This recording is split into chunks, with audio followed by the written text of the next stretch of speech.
ওয়ালাইকুম আসসালাম, কি খবর? হ্যাঁ, কোন গল্প শোনাবো? উমরের নাকি নামে নাকি রাসূলের নামে কোন? তোমার কথা তো বুঝি নাই। উমরের নামের গল্প শোনাবো না রাসূলের নামে গল্প শোনাবো? উমরের গজল শোনো পাতায়? হ্যাঁ। তুমি শোনাও, ওমরের গজল শোনাও।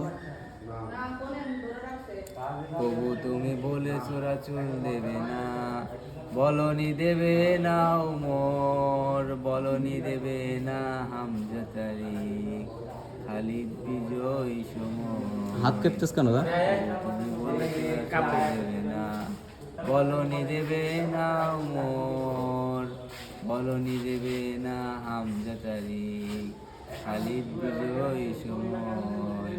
প্রভু তুমি বলেছো রাসূল দেবে না, বলনি দেবে না ওমরেরই যুগ, রাশেদার সেই খেলাবার, ফিরিয়ে দেবে না আলোর সমাজ, কেটে কেটে আধার রাত।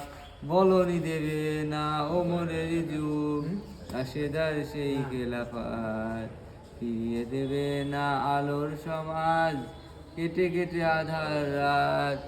পৃথিবীতে তুমি আর প্রভু দেবে না ফুলের সোনালি দোর, বলনি দেবে না হামজা তারিক, খালিদ বিজয় সময়।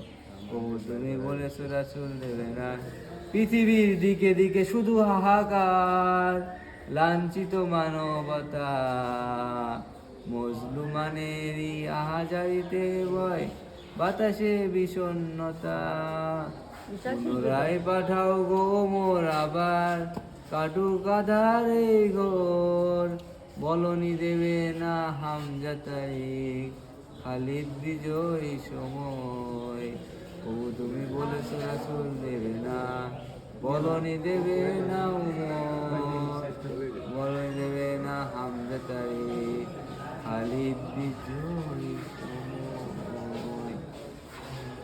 মাশাআল্লাহ বলতে হবে। মাশাআল্লাহ, সুন্দর হয়েছে। অনেক সুন্দর হয়েছে। খতম করার মতো 20 টাকা দেন। ওমরের যুগ আসবে এক সময়, শেষ জামানায়।